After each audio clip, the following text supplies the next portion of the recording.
Social media হোক কিংবা খবরের চ্যানেল, এখন যে রোগটার নাম চারদিকে দেখা যাচ্ছে সেটা হচ্ছে গুলেনবারি সিনড্রোম।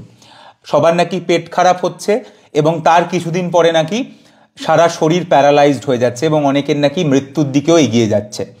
আমি এই গুলেনবারি সিনড্রোম নিয়ে একটা বড় ভিডিও, একটা ছোট ভিডিও বানিয়েছি অলরেডি। এইটা ডক্টর লুজার পেজেই রয়েছে। কিন্তু ওই ভিডিওগুলো বানানোর পরেও সব থেকে বেশি যে প্রশ্নটা এসছে যে অ্যাকচুয়ালি কি এমন করা যায় যাতে গুলেনবারি কারুর হবে না, অর্থাৎ এটাকে আটকানোর কি উপায়। অবশ্যই সেই প্রশ্নটা আসাই খুব স্বাভাবিক। তো এইটা বলার আগে আমি আরেকবার বুঝিয়ে দিতে চাই যারা নতুন এই ভিডিও দেখছেন যে গুলেনবারিটা হচ্ছে কেন। কারণ আপনাদের পেট খারাপ হলো, ধরুন কোনো একটা ভাইরাল ইনফেকশনের জন্য আপনার পেট খারাপ হলো, কিংবা আপনার জ্বর সর্দি কাশি হলো একটা ভাইরাল ইনফেকশনের জন্য, তখন সেই ভাইরাসের এগেনস্টে লড়াই করার জন্য আপনার শরীর একটা জিনিস তৈরি করছে যার নাম অ্যান্টিবডি। সে কি করছে, আপনার ওই ভাইরাসটাকে মেরে দিচ্ছে। মানে আপনার পেট খারাপ হওয়ার জন্য যে ভাইরাস হলো বা আপনার জ্বর সর্দি কাশির জন্য যে ভাইরাস হলো, সেই ভাইরাসটাকে মেরে দিচ্ছে একটা অ্যান্টিবডি। এবং সেই অ্যান্টিবডিটা ওই ভাইরাসকে মেরে দেওয়ার পরেই থেমে থাকছে না, সে হঠাৎ করে উত্তেজিত হয়ে যাচ্ছে এবং উত্তেজিত হয়ে গিয়ে আপনার নার্ভগুলোকেও ভাঙতে শুরু করছে, নার্ভগুলোকেও মারতে শুরু করছে। যার জন্য প্রথমে পা এবং তারপরে হাত এবং কখনো কখনো আমাদের যে শ্বাস প্রশ্বাসের যে পেশি, তাদেরকে যে নার্ভ কন্ট্রোল করে সেই নার্ভগুলোকেও ড্যামেজ করে দিচ্ছে।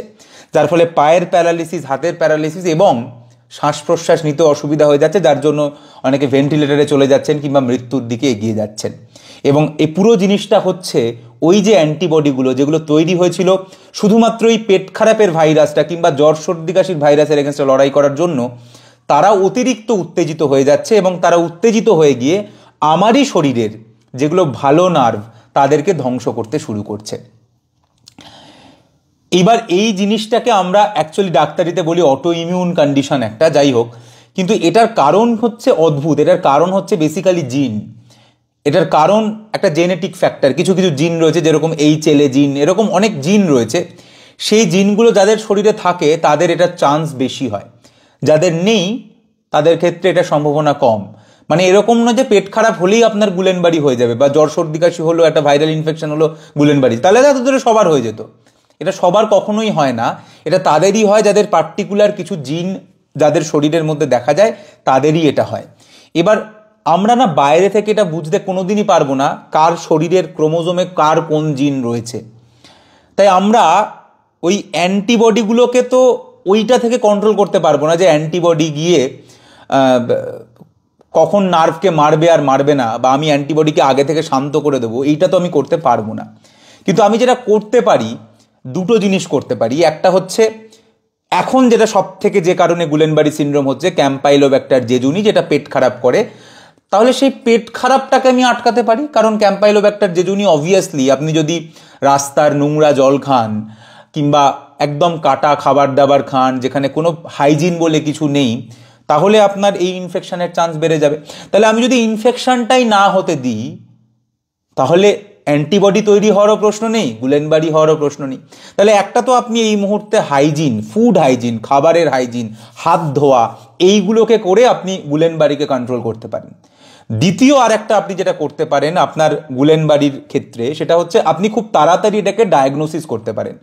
তার জন্য আপনাকে তাড়াতাড়ি একজন ভালো ডাক্তারবাবুর কাছে যেতে হবে এবং সেই জন্য আপনাকে নিজেকে আইডেন্টিফাই করতে হবে। তাই এই সময় অ্যাটলিস্ট আপনার যদি কোনো ভাইরাল ইনফেকশন হয়, ধরুন জ্বর সর্দি কাশি হলো কিংবা পেট খারাপ হলো, তাহলে তারপরের 4 সপ্তাহ আপনি একটু খেয়াল করে রাখুন, তাকে আপনি একটু নজরে রাখুন যে তার কি কোনো হাত ঝিনঝিন করছে, পা ঝিনঝিন করছে, পাটা কি অবশ হয়ে যাচ্ছে, এরকম কি কোনো সিমটম আসছে বা কথা জড়িয়ে যাচ্ছে। যদি এরকম হয় একটা ভাইরাল ইনফেকশনের পরে, তাহলে তাকে ইমিডিয়েটলি হাসপাতালে একজন প্রপার আইদার, খুব ভালো হয় যদি কোনো মেডিসিনের ডাক্তারবাবু হন, এবং নিউরোলজিস্ট হলেও হবে, নিউরোলজিস্ট কিংবা কোনো মেডিসিন মানে MD মেডিসিন কিংবা কোনো DM নিউরোলজি করা এরকম কারুর কাছে আপনি যদি নিয়ে যান, তাহলে আমার মনে হয় এটা তাড়াতাড়ি ডায়াগনোসিস হবে এবং সেই ক্ষেত্রে হয়তো অতটা আমরা খারাপ দিকে যাব না, মানে যেখানে আমার ওই শ্বাস প্রশ্বাসের পেশিগুলো ধ্বংস হয়ে যাবে। তার আগেই হয়তো আমরা ইঞ্জেকশন দিয়ে, ওষুধ দিয়ে এই অ্যান্টিবডি যেগুলো আমাদের শরীরে উত্তেজিত হয়ে গেছে তাদেরকে সাপ্রেস করতে পারবো।